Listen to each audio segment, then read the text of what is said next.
Hey Chrissy, thanks for joining us for the number 2 in the top 5 things you don't know for Electrical Safety Fortnight.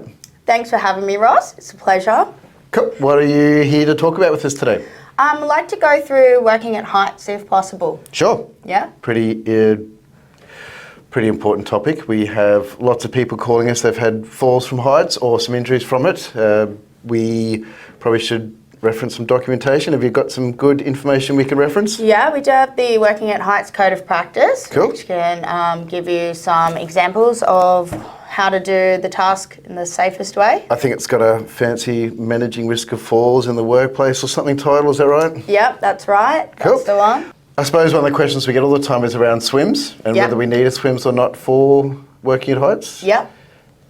Is there a height where we need to think about bringing the swims in? Yes, so when it's over 2 metres. Cool. So, and then we need to start looking at some sort of fall prevention or fall arrest devices when we're working as well. So I think from memory, commercial's a bit different than domestic, but if we're over 3 metres on domestic and 2 on commercial, is that right? Yep, that's right. We need to look at some fall prevention. Yep, so we'd want to do a swims first. Yep. We'd want to have our swims with us. Yep. We want to do a risk assessment first. Obviously, we want to use the hierarchy of controls. If we can work off the ground, that's going to be our preferred method. Yep.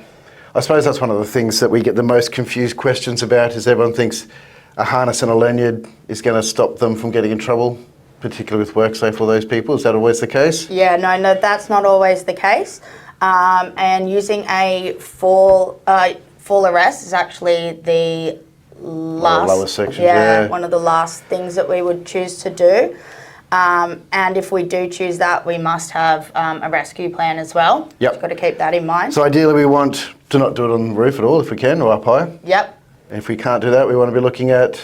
more at fall prevention. Right, rather so like than fall arrest. edge protection or something around the building there to stop us getting to the or edge? a travel restraint or inertia system. Cool. So, and then the last one would be that fall arrest. So that we're talking about a harness and a lanyard or something, but we could still maybe fall off the edge, but we're not going to hit the ground. Yeah, we're not going to hit the ground, but we still need to be cautious of if we were to hit our heads on something. Say you fall, you lose your balance. Yep. You go over, there's going to be, walls, things around you. So we want to have someone on the ground with reception who's possibly able to call 000 if need be. And get us down, because I don't think you can hang in those harnesses for too long, can you? No, you can't be in the harness for too long, cuts off your blood supply.